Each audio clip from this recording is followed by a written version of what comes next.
এমন যদি হতো আমাদের নেতা হতো ওমরেরই মতো হতো, আবু বকরের মতো। চান কি চান না? চাই কি চাই না? এমন যদি হতো আমাদের নেতা হতো ওমরেরই মতো হতো, আবু বকরের মতো। জনগণের খোঁজ খবর নিত রাত দুপুরে, ঘুরে ঘুরে দেখতো কি কেউ আছে অনাহারে। আমার দেশের মা বোনেরা লাঞ্ছিতা হতো না, আমার দেশের কৃষক শ্রমিক বঞ্চিত হতো না। ধনী গরিব ভালোবাসার জীবন ফিরে পেত, যদি আমাদের নেতা হতো ওমরেরই মতো হতো, আবু বকরের মতো। ঠিক কি না? এইরকম নেতা হলে সমাজ বদলে যেত।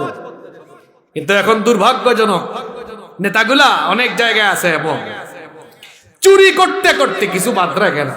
আমরা তো চকির নিচে, আপনারা চকি বলেন, চকির নিচে খাটের নিচে আমরা জুতা রাখি, আর এগুলো এত ছেঁচড়া চোর, জনগণের তেল চুরি করে তারপর খাটের নিচে চকির নিচে লুকায় রাখে। আছে না নাই?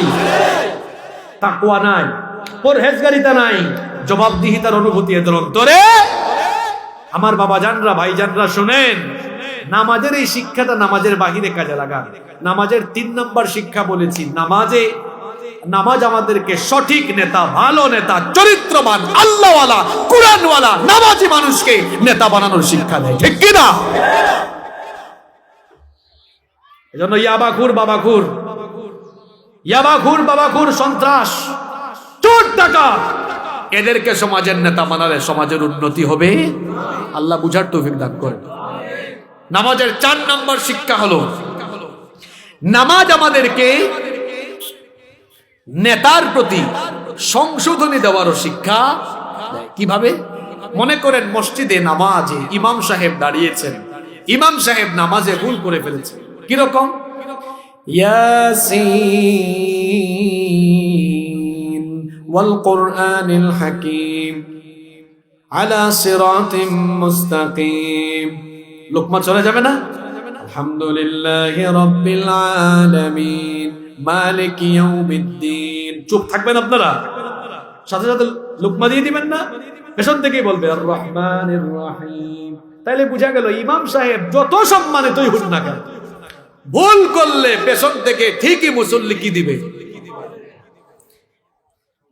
নামাজে যেমন নামাজে ইমাম ভুল করলে মুসল্লি চুপ থাকে না, ঠিক তেমনি নামাজের বাহিরে সমাজে যদি সমাজের নেতারা কিংবা রাষ্ট্রের নেতারা কোনো ভুল করে, অন্যায় করে বা মানুষের উপরে জুলুম করে, মুসলমান সেখানে চুপ থাকবে না, সেই অন্যায়ের প্রতিবাদ তারা জোরালো কণ্ঠে জানাবে।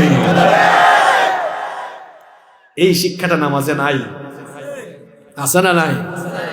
শিক্ষা তো আছে, কিন্তু আমরা কি মানি? আমরা অন্যায় দেখে চুপচাপ থাকি। আর নবীজি বলেছেন, আস-সাকিতু আনিল হাক্কি ফাহুয়া শাইতানুল আখরাস। হক বলা থেকে যারা চুপচাপ থাকে এরা কি শয়তান? বোবা শয়তান। আরে আজ ডানে বামে চতুর্দিকে জুলুম হয়, আমরা সত্য কথাগুলো বলতে পারি না।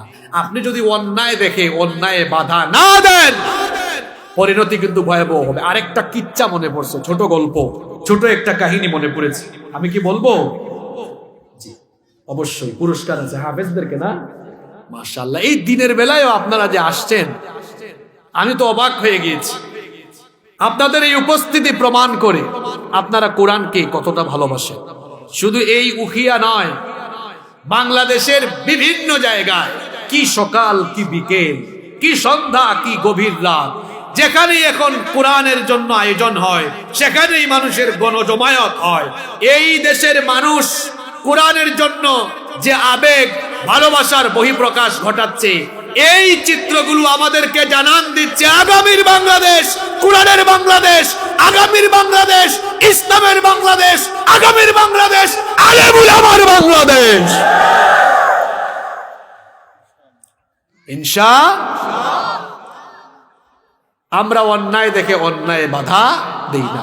বলছিলাম একটা কিচ্ছা আমার মনে পড়েছে, ঘটনাটা কি বলবো? কষ্ট হচ্ছে না তো? ওইদিকে আজানের সময়ও হয়ে যাচ্ছে, এই ঘটনাটা বলে ফেলি, ঘটনাটা বলা দরকার। এটা বলে তারপরে আমরা পুরস্কার আছে, পুরস্কার ভিতরে নিতে চলে যাব ইনশাআল্লাহ। দাউদ আলাইহিস সালামের জামানায়, দাউদ নবীর নাম শুনছেন না আপনারা? ওই যে আলোচনা আজকে ওয়াজ শুরু করছিলাম সুলাইমান নবীর কিচ্ছা দিয়া, ওই সুলাইমান নবীর বাবা হচ্ছেন দাউদ আলাইহিস সালাম। তো দাউদ আলাইহিস সালামের জামানায় সাপ্তাহিক ইবাদতের দিন ছিল শনিবার। আমাদের সাপ্তাহিক ইবাদতের দিন কি বার? জুমাবার, তাই না? আর দাউদ নবীর সময়ে ইবাদতের দিন ছিল শনিবার। তো দাউদ আলাইহিস সালামের উম্মতের জন্য আল্লাহর বিধান ছিল তারা যেন শনিবারে মাছ না ধরে, শনিবারে তারা যেন মাছ না আটকায়। হেরা তো বনি ইসরাইল জাতি, তারা আমাদের মতো এই চাল, ডাল, গম, ভুট্টা, আলু খাওয়া জাতি না। এরা আসমানি খাবার খাওয়া জাতি। বনি ইসরাইল এরা তো মান্না সালুয়া খাওয়া জাতি, বুঝেন না? বুদ্ধি একটু বেশি, খুব তেটনা পাকনা। তো আল্লাহর এই আদেশকে কেন্দ্র করে বনি ইসরাইল জাতি 3 ভাগে ভাগ হয়ে গেছে। কয় ভাগে? চুরে বলেন। 1 ভাগ লোক বেশি বুদ্ধিজীবী, তারা বলতেছে আল্লাহ তো আমাদেরকে শনিবারে মাছ ধরতে আর আটকাইতে নিষেধ করছেন, তো আমরা শনিবারে মাছ ধরবো না, আটকাবো না, শুধু আমরা শনিবারে একটু বেড়া দিয়ে রাখবো যেন মাছ বাইরে যাইতে না পারে, আর রবিবারে ধরবো, আটকাবো। খুব বুদ্ধি। তাহলে এরা কি ভালো কাজ করলো না খারাপ কাজ করলো? আরো জোরে বলেন। এটা 1 নাম্বার গ্রুপ। 2 নাম্বার গ্রুপ, এরা মাছ বেড়াও দিল না, আইল দিয়ে আটকাইলো, কিন্তু দেখতেছি কিছু মানুষ আটকাই দিচ্ছে, গিয়া বাধা দিচ্ছে না। এরকম কিছু সুফি আমাদের সমাজে আছে, মানে নিজে কোনো গুনাহ করে না, অন্যায় করে না, কিন্তু অন্যায় দেখে ও চুপচাপ থাকে, কিছু বলে না। আছে না এরকম? 3 নম্বর গ্রুপ, এরা মাছ আটকায় না, ধরেও না, কিন্তু যারা আটকাইতেছে গিয়ে বলতেছে এই তোমরা আটকাইতেছো কেন ভাই? আল্লাহ তো নিষেধ দিয়েছে, খবরদার এটা করো না। তাহলে তারা নিজেরা ভালো কাজ করেছে, আর যারা অন্যায় কাজ করেছে তাদেরকে গিয়ে কি দিয়েছে? জোরে বলেন, কি দিয়েছে? তার কয়টা গ্রুপ হইল? আল্লাহ করলেনটা কি? এই গ্রুপ যারা অন্যায় করে নাই আর অন্যায় গিয়ে বাধা দিয়েছে, এদেরকে বাদ দিয়া বাদ বাকি 2 গ্রুপের 70,000 ইহুদিকে আল্লাহ তার আদেশ অমান্য করার কারণে একদিনে বানর বানিয়ে দিয়েছে। আল্লাহু আকবার। এখন আপনারা বুদ্ধিমান মানুষ, একটু বুদ্ধি করে কায়দা করে জবাব দেন তো। এখানে তো 2 শ্রেণীর মধ্যে 1 শ্রেণী মাছ ধরছে, আটকাইছে, এদের উপর ঠাডা পড়ুক, গজব পড়ুক, অসুবিধা নাই। কিন্তু আরেক ভাগেরা তো মাছ ধরার সাথে আটকানোর সাথে সম্পর্ক নাই, এদের উপর বিপদ আসছে কেন? অন্যায় গিয়ে বাধা। তার মানে হলো আপনি ভালো মানুষ, আপনি ভালো পথে চলেন, সত্য পথে চলেন, কিন্তু আপনার সমাজে, আপনার দেশে নাহক চলবে, অন্যায় চলবে, জুলুম চলবে। সেই নাহক দেখে, অন্যায় দেখে, জুলুম দেখে আপনি যদি প্রতিবাদটুকু না জানান, গজব আসলে আপনার উপরেও গজব পড়বে। এই শিক্ষাগুলো নামাজে আছে তো? বলতে গেলে বহু কথা বলা যাবে, মৌলিক কথাগুলো বলে ফেলেছি। আজকে নামাজের কয়টা শিক্ষা বলছি একটু সামারি করে ফেলি 1 মিনিটে। বাবারা, প্রথমে বলেছি মৃত্যুর কথা। সবাই মৃত্যুর কাছে না মৃত্যু থেকে অনেক দূরে? যুবক ভাইয়েরা বলো, মৃত্যু আমাদের নিকটে না দূরে?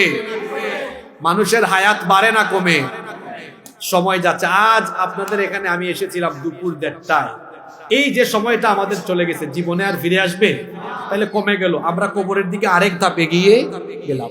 বলেছিলাম মৃত্যুর কথা। মৃত্যুর কথা মনে থাকলে গুনার চিন্তা মানুষের মাথা থেকে ধীরে ধীরে চলে যায়। বলেছিলাম এই যে জন্ম মৃত্যুর মাঝখানের সময়টাতে আল্লাহ পাঠিয়েছেন কেন? তার গুলামির জন্য। গুলামির সবচেয়ে বড় নজির আছে কোথায়? নামাজে। নামাজটা ছাড়বেন আপনারা? আজ থেকে নামাজ আর ছাড়বো না, এই ওয়াদাটা করা যায়? কারা কারা রাজি? একটু 2 হাত তুলেন তো দেখি। বলেন আল্লাহ। জোরে হাত, একটু উপরের দিকে হাত তুলেন, বলেন আল্লাহ। আমরা আর নামাজ ছাড়বো না, আমাদেরকে তৌফিক দাও। আরো জোরে বলেন, তৌফিক দাও। বলেন আল্লাহ, আমাদেরকে তৌফিক দাও।